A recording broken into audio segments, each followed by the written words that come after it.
అవినీతి. ఒకరోజు రామచంద్రుడు నిండు సభలో కొలువై ఉన్నాడు. ఆ సమయంలో ఒక శునకం లోపలికి వెళ్ళే ప్రయత్నం చేసింది.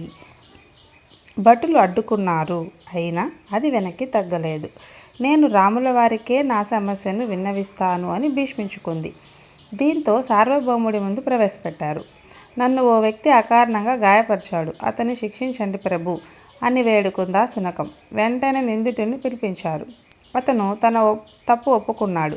ఓ రోజు తాను ఆకలితో భిక్షాటనకు వెళ్తుంటే కాలికి అడ్డు తగిలిందని, హద్దులు తెలియని కోపంతో అలా ప్రవర్తించానని వివరణ ఇచ్చాడు.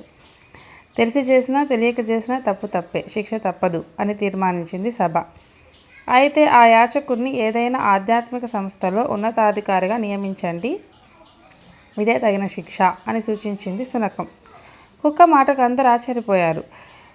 దీనికో కారణం ఉంది ప్రభు. పూర్వజన్మలో నేను ఆలయ ఉద్యోగిగా చాలా నిజాయితీగా వ్యవహరించేవాణ్ణి. రోజు గుళ్ళో దీపం వెలిగించాక వృధా పోనివ్వడం ఎందుకనే ఉద్దేశంతో చేతికంటిన చమురును ఒంటికి రాసుకునేవాణ్ణి.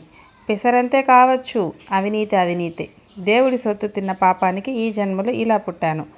నిజాయితీపరుడనైన నా పరిస్థితే ఇలా ఉంటే, తన ఉద్వేగాల మీద నియంత్రణ లేని ఈ మనిషి ఇంకెన్ని తప్పులు చేస్తాడో, ఇంకెంత పాపం కూడగొట్టుకుంటాడో, యమలోకంలో ఎన్ని కఠిన శిక్షలు అనుభవిస్తాడో, నాకు కావాల్సింది అదే అంటూ తన ఆలోచనను వివరించింది శునకం.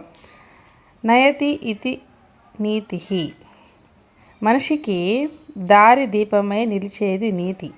రావణుడు ఒక దారిలో నడిచాడు, దుర్మార్గాన్ని ఎంచుకున్నాడు. విభీషణుడు ఇంకో దారిలో నడిచాడు, సజ్జనుడిని ఆశ్రయించాడు. నీతి లేని రీతి పేరే అవినీతి. పతనానికి ఇది తొలిమెట్టు.